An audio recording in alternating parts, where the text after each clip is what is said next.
Kalau tadi tanda tanya, sekarang kita bisa gunakan kurung. Gunanya untuk apa? Nah, dalam kurung kurawal ini, namanya kurung kurawal kan ya bahasa Indonesia ya, brace ini. Nah, kalau kita menggunakan tanda kurung seperti ini, artinya apa? Artinya kita mau mengidentifikasi apakah dia muncul sebanyak, misalkan di sini kita bilang nm, dia muncul sebanyak n sampai m kali. Jadi ini seperti kita mau ngecek a sebanyak suatu interval. Contohnya nih, kalau kita masukkan 2 sampai 4, kita lihat apa yang terjadi. Kalau a-nya nggak ada sama sekali, nggak muncul apa-apa. Kalau kita coba nih, a-nya kita masukkan 1 kali, nggak ketemu apa-apa juga. Nah, kalau a-nya kita masukkan 2 kali, nah dia ketemu nih. Nah, kita ya coba lagi nih ya. Kalau a-nya kita masukkan 4 kali, masih ada. Cuman kalau a-nya kita masukkan 5 kali nih, oh ketemunya a-nya yang ini ya, 4 kalinya doang ya. Ya kan? Nah, jadi dari sini, dari beberapa contoh ini kita bisa lihat nih, tanda kurung kurawal ini di dalamnya bisa kita isi angka berapa aja. Ini 24 cuman contoh nih. Nah, di mana ini adalah suatu interval tertutup ya. Kita mau menemukan A sebanyak X, di mana X-nya ada dalam interval ini. 2,4. Interval tutup ya jadinya. Jadi kita di sini akan berusaha mencocokkan apakah ada tulisan bentuknya Andre dengan A-nya muncul sebanyak 2 sampai 4 kali. Jadi kalau kayak gini kan ini 1, 2, 3. Ini sebanyak ini 4 kali nih. Kalau 5 kali nanti nggak ketemu. Nah, ini kenapa ini masih ketemu A-nya 4 kali? Karena yang terjadi kan kayak yang saya selalu bilang ya, dia akan mencari apakah kita punya A-nya sebanyak 2 sampai 4 kali, lalu diikuti NDRE. Ternyata di sini enggak ya, A-nya 5 kali. Maka nggak match untuk yang ini. Lalu dia mundur. Saya kasih tanda strip dulu. Dia mundur ke belakangnya strip yang ini nih. 4 NDRE. Oh ya, ketemu Andre 4 kali. Nah, jadi di sini kita bisa lihat ya perbedaan signifikan ya dari kalian menggunakan find all sama match. Kalau match dia cuman akan benar-benar nyari posisi di mana pertama kali dia muncul. Misalkan ini saya copy tapi kita pakainya sekarang match.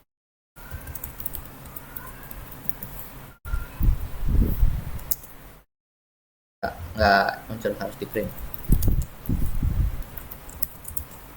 Nah, kalau ini kan dia non nih. Karena apa? Karena dia nggak menemukan nih bentuk yang dicocokkan sama dia di sebelah kanannya. Tidak benar-benar 4 kali A, lalu NDRE. Gitu. Ya. Kalau yang di sini kan, walaupun dia udah gagal, dia akan nyari lagi geser, geser, geser yang find all. Jadi match sama find all ya bisa kalian pilih sendiri mana yang lebih enak untuk suatu kondisi apa.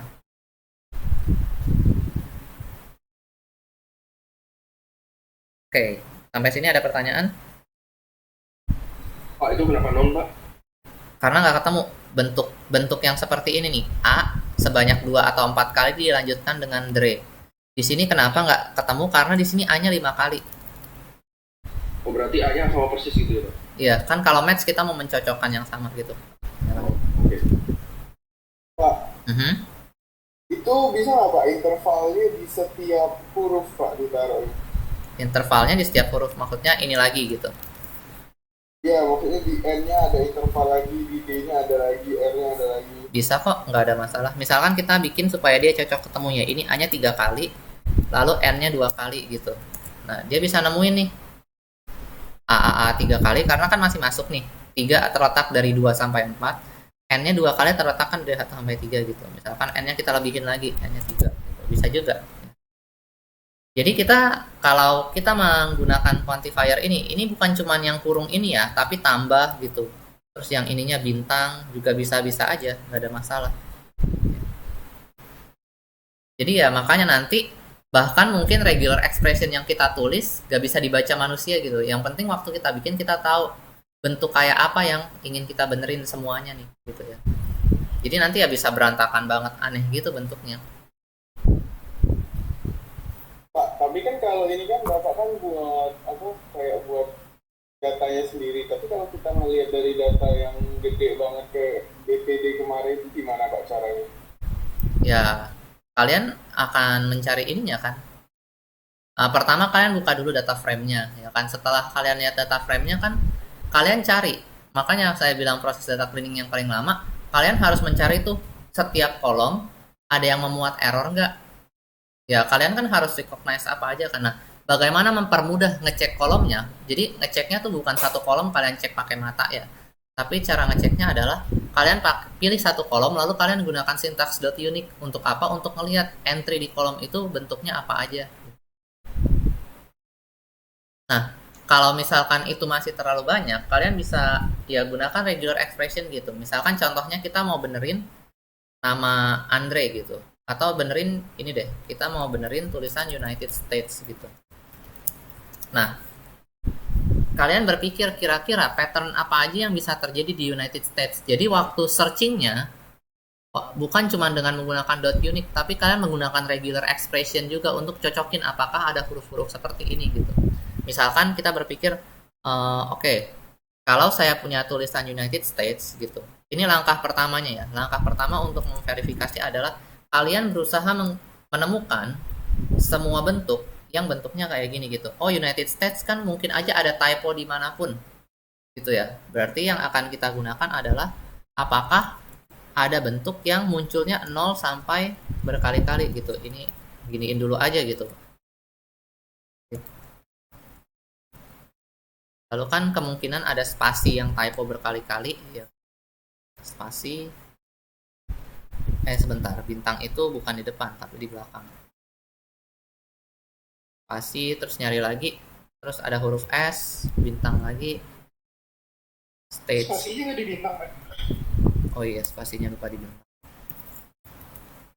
T bintang lagi, terus A bintang lagi, terus E bintang lagi, terus S bintang lagi gitu. Nah, ini kan baru format pertama, terus kita mikir lagi, biasanya apa ya yang bisa salah? Yang bisa salah berarti S-nya mungkin huruf besar huruf kecil, berarti kita bisa gunakan S-nya ada di dalam suatu set ya, salah satunya. Ya kan? Oh, U-nya juga bisa huruf besar huruf kecil, berarti U-nya bisa ada dua kemungkinan gitu. Oh, apakah mungkin semua typo-nya ini bisa huruf besar huruf kecil gitu ya? Bisa-bisa aja kalian gedein gitu kan semuanya. Nah, lalu kalian cek nih ada nggak yang memenuhi kriteria ini? Baru dari situ waktu kalian ngelihat pastikan kalau bentuknya masih umum seperti ini regular expressionnya akan bercampur gitu bahwa oke, masuk bener yang tulisan United States tapi akan masuk beberapa tulisan yang nggak karu-karuan gitu. Nah, kalian pilih nih mana yang kira-kira ini beneran United States. Dengan cara apa? Setelah dapat ini kalian gunakan teknik yang kita dulu pelajari untuk select barisnya. Misalkan kalian dari hasil regular expression ini kalian menemukan tulisan gini nih, United apa ya,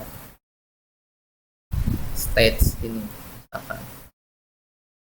Ya kan. Nah, kalian cek bener nggak ini ada nih di kolomnya. Setelah dicek ya udah dibersihin kalau emang ini adalah target yang kita inginkan.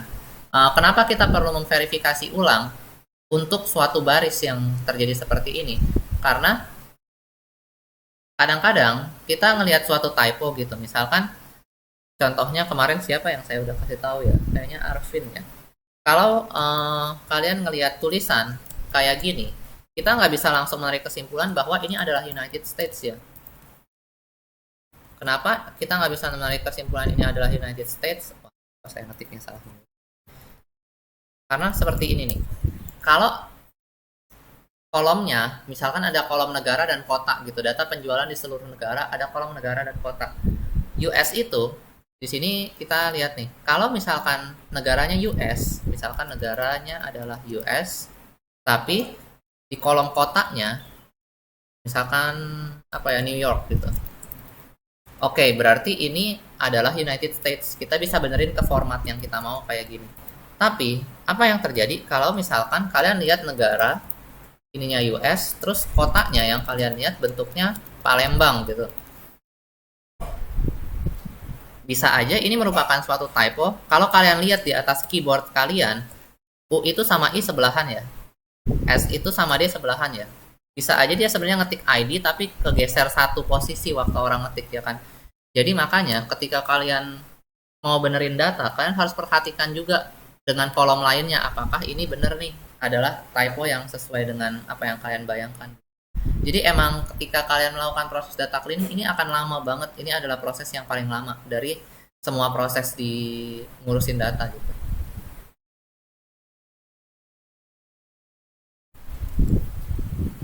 Oke.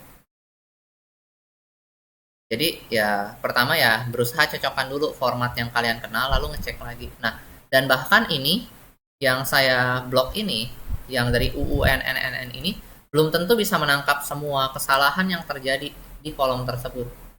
Gimana kalau ternyata ada orang yang ngetik kayak gini ya, United Sates gitu. Ya kan, ada orang yang ngetik juga misalkan United misalkan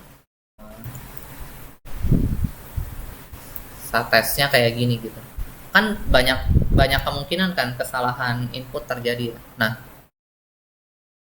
kalau untuk tingkat yang lebih lanjut, ini kita nggak akan pelajari di sini sih, tapi kita bisa menggunakan ada suatu logika yang namanya fuzzy logic.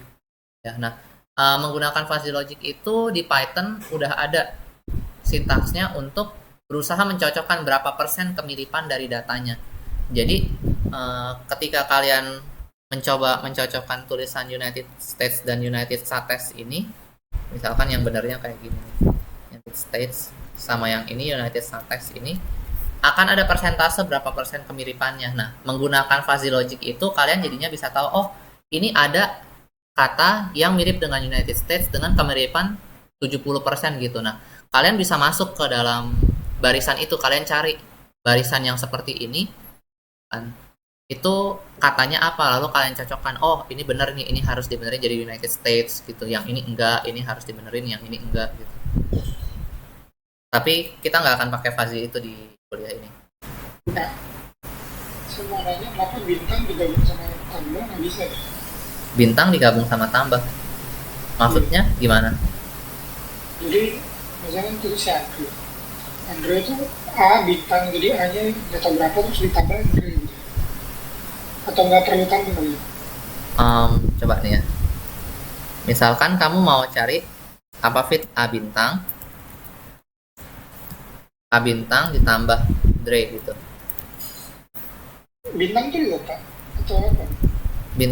Bintang sama tambah kan sebenarnya Plus. Heeh. Plusnya itu apa sih Pak? Kenapa saya nggak bisa ya? Plus itu Kayak kan gitu. artinya menemukan satu atau lebih. Plus. Kalau bintang artinya menemukan 0 atau lebih. Oh, ya, Kalau kayak gini kan kira digabungin. oh enggak. Kan kita pisahin satu-satu. Kalau kayak gini dia akan bingung ya, dia akan berusaha mencari A sebanyak 0 atau lebih, lalu tambahnya mau nyari siapa gitu. Di sini kan kita nggak punya karakter, ya kan?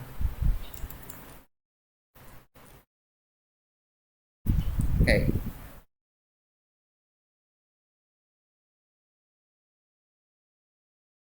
Nah, jadi ini nih. Oke, mungkin saya kasih pertanyaan dulu untuk dicoba gitu. Bagaimana caranya kita menemukan suatu pola dari string dalam bentuk seperti ini, dua karakter berurutan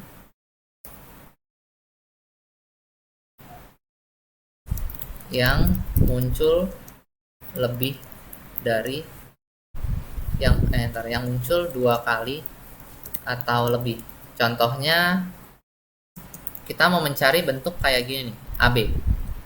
Dalam string kita mau menemukan AB yang bisa muncul 2 kali atau lebih. Berarti kan kalau 2 kali atau lebih itu bisa AB atau AB atau AB dan seterusnya. Jangan 2 kali atau lebih, 2 kali atau 2 kali hingga 5 kali gitu.